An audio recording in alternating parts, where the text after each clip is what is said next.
سبمزي حبرات منقستات أمريكا أبز حلف عامت أوشت 10 عامتات لعل قصر السندات زي بلهم سدتنياتات بمسقوق لعلتي دونالد ترامب مجمرتان بسلطان زمص الأوان زوسد سقم توسيدم أبز حلف عامت لعلي كل 271 شح سدتنياتات كاب أمريكا كم استسقوقو تكال إميغريشنن أخبرت جمركن زوصو صبصب حبيرم مرس بريزيدنت أمريكا دونالد ترامب أبطرق لتشحن 25 ناب سلطان أبز زمص الأوان جاملاو مسقوق سدتنياتات كهلهم مخانو خجلس يسانيحو بريزيدنت جو بايدن أب كل تشحن 21 إذ سقمته دو كم زبلو تمباصيع كوانت نبره من محدارجن دحرتي أبتها جرز الترأي بزحس دتنياتات نتسقمتي بسفيح تكبراو كجبرة يترايو أتي حدث صبصب أبز حلفه نيباجة عامت أزيل علق وصر مسقوق سدتنياتات كم استرأي بمجلس بخفل وتصيد سلوت مسرح إميغريشن زمت مخانة دم حبيرو ناب أفريقان إسيانون توساق مسقوق كم زهلون حبير لا زد ما أمريكا نعمتات كد نسقوزت أنحتيا نبزحتهم أب كل تشحن 24 استسقو سدتنياتات أب دوب زت تحزيهم كابتم أبز عامت استسقو كل 271 شح سدتنياتات وتم 8 كل تنميتاويت بحلو تدوبات زت تحزي تباهيلو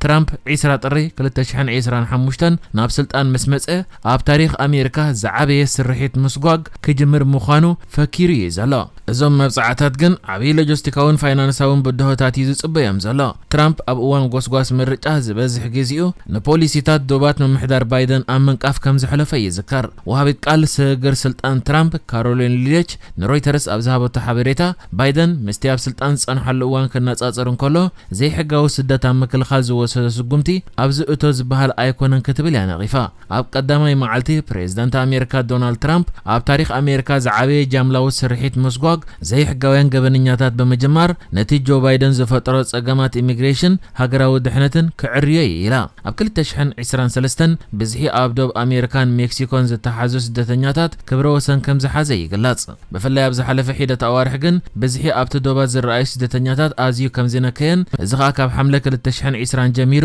ኣብ ዝተሓተ ደረጃ ከም ዝበጽሐን ጉምሩክን ሓለዋ ዶባትን ኣሜሪካ ገሊጹላ SBM ዝተባሃለ ኣብ ምፍራይ ኣብ ዕዳና ኣብ ጥቕሚ ዝውዕል ዓበይቲ ማሽነሪታት ዘፍሪ ፍሉጥ ቻይናዊ ትካል ኣብ ኤርትራን መጀመርታ እዋን ኣብ ናይ ዕዳና ፕሮጀክታት ናይቲ ሃገር ማሽነሪታቱ ኣብ ጥቕሚ ንኽውዕላ ኣብ ሰምዕ ከም ዝበጽሐን ናብ ናይ ኤርትራ ናይ ዕዳና ዓውዲ ድማ ከም ዝኣተወን ገሊጹ እቲ ትካል ብመንገዲ ዕላው ምርባሕ ሓበሬትኡ ዘርጊሕዎ ኣብ ዘሎ ሓበሬታ ኣብ ናይ ኤርትራ ናይ ዕዳና ፕሮጀክታት ክሳተፍ ዕድል ምርካቡ ሕጉስ ምዃኑ ድሕሪ ምግላጽ እቲ ኣብ ናይ ኤርትራ ናይ ዕዳና ፕሮጀክታት ዝገብሮ متحبار كأ أبتو زباد زلاق معبالة زمت كخون رأي كم زلوا قليصو تشايناوي تكال SBM عبيتي أمان زفنقلا أمان زتحنا كمون زتفلاليا أم مسرح عدنا ورقن نحسن أبتغ مزوعلا ماشين رتات سرح تكال مخاني فلات مسرت اتتكال بعلاو مربح حبريتو زرقي حوز الله حبريتا دما ابتنا يرترنا عندنا بروجكتات ابناي ورق ان حسن كساتف مخانو اتن نسو سرحن عبيت ماشينرتات كا ام فنقالن مطحنن امنتاتن ام مصراي معدناتن ابطمك وعلا مخانن قليصلا بتوسخ از تكال مسناي ارترا قرص مريت تخيد نزمص معدنات زلو يامان اتسبابر تنقاسقاسيت عباي ماشين تخيلو كم زلون ابتي تسفا زلو ناي عندنا بروجكتات كا نزلو بدهوتات نمقطام طقمي كتوعل مخانا ونقليص لا كم زفلت تشايناويان تكالات اب كلنا عندنا بروجكتات نا ايرتا بركيز زلون كوينو اذا حجي عبيتي ام مسرح عندنا ورق ان حسن اب طقمه زوعل ماشينرتات نا ايرترا ياتيا زلا SBM تكبال تكال كا كالي توسخيت ابنا عندنا بروجكتات ايرترا تاات زلا تشايناوي تكاليا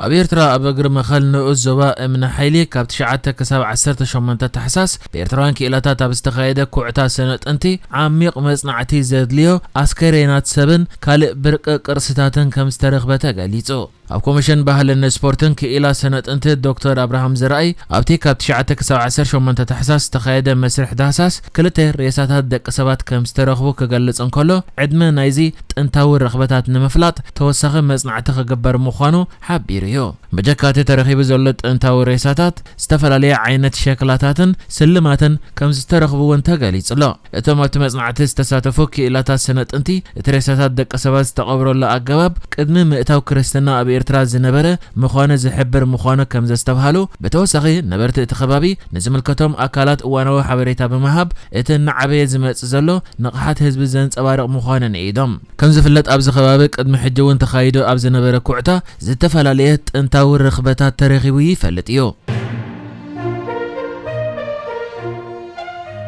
ኣብ ኢትዮጵያ ክልል ኣምሓራ ወረዳ ቦግና ልዕሊ 10,000 ሰባት ከቢድ ሕጽረት ምግቢ ኣብ ዘጋጥሞም ዘሎ እዋን ኤምባሲ ሕቡራት መንግስታት ኣሜሪካ ኣብ ኢትዮጵያ ደገፍ ክህብ ቃል ኣትዩ ኣብ ኣዲስ ኣበባ ዝርከብ ኤምባሲ ሕቡራት መንግስታት ኣሜሪካ ኣብ ክልል ኣምሓራ ዞባ ሰሜን ወሎ ወረዳ ቦግና ልዕሊ 10,000 ነበርቲ ብሰንኪ ንነዊሕ እዋን ዝጸንሐ ድርቅን ቀጻሊ ግጭትን ከቢድ ሕጽረት ምግቢ ከም ዘጋጠሞም ጸብጻባት ኣብ ዝሕብሩሉ ዘለዉ እዋን መሻርክቱ ኣብዚ እዋን እዚ ደገፍ ምግቢ ክህቡ ጀሚሮም ምህላዎም ኣፍሊጡ እቲ ኤምባሲ ኣብ ማሕበራዊ መራኸቢታት ኣብ ዘርግሖ ጽሑፍ እቲ ኩነታት ክንከታተሎን ክንግምግሞን ኢና ነቲ ቅልውላው ድማ ፍታሕ ንኽርከብ ክንሰርሕ ኢና ኣብ ቀረባ እዋን ኣብ ቦግና ብዛዕባ ዘጋጠመ ቅልውላው ሕጽረት ምግቢ ዝወፅእ ዘሎ ጸብጻባት ብቐረባ ንከታተሎ ኣለና ኢሉ ብመሰረት ቤት ጽሕፈት ጥዕና ወረዳ ቦግና ትሕቲ 5 ዓመት ዝዕድሚኦም ህጻናት ካብቶም በቲ ቅልውላው ኣዝዮም ዝተሃዝዩ ከም ዝኾኑ ክሕብር እንከሎ ሓላፊ ቤት ጽሕፈት ጥዕና ቦግና ገብረ መስቀል ኣለሙ እቲ ሕጽረት ምስ ተፈጥሮኣዊ ሓደጋታትን ጎንፅታትን ብምትእሳር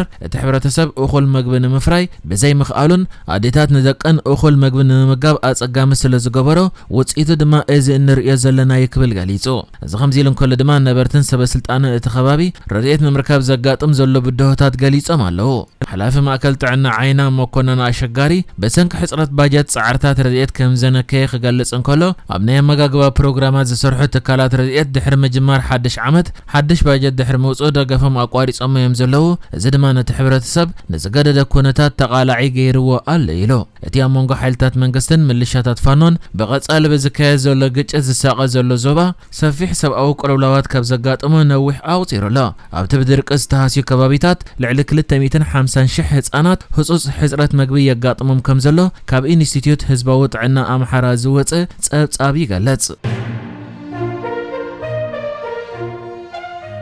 ፍሉይ ልኡኽ ሃገረ ቻይና ኣብ ቀርኒ ኣፍሪቃ ኣምባሳደር ሹ ቢንግ ናብ ኤርትራ መብጻሕ የካይድ ምህላዎ ተገሊጹ ሚኒስተር ዜና ኤርትራ የማነ ገብረ መስቀል ዘርጊሕዎ ኣብ ዘሎ ዜና ፕሬዚደንት ኢሳያስ ሎሚ ቅድሚ ቀትሪ ኣብ ዓዲ ሃሎ ንፍሉይ ልኡኽ ቻይና ኣብ ቀርኒ ኣፍሪቃ ኣምባሳደር ሹ ቢንግ ተቐቢሉ ብዛዕባ ዝምድና ኤርትራን ቻይናን ንኤርትራን ሃገራት እቲ ዞባን ዘገድሱ ጉዳያትን ንዖም ዝጸልዉ ኣህጉራዊ ምዕባለታትን ተዘራሪቡ ኢሉ እቲ ናይ ቻይና ፍሉይ ልኡኽ ብወገኑ ሃገሩ ቻይና ኣብ ቀርኒ ኣፍሪቃ ሰላምን ርግኣትን هلو نتقبرت ጻዕርታት ውፍይቲ ከም ዘላን ምስ ናይቲ ዞባ ሃገራት ርክባት ከም እትገብርን ኣብ ናይ ኤርትራ ምዕባለ ድማ ነትገብሮ ኣበርክቶ ተወፋይነታ ቀጻለ ምዃኑ ገሊጹ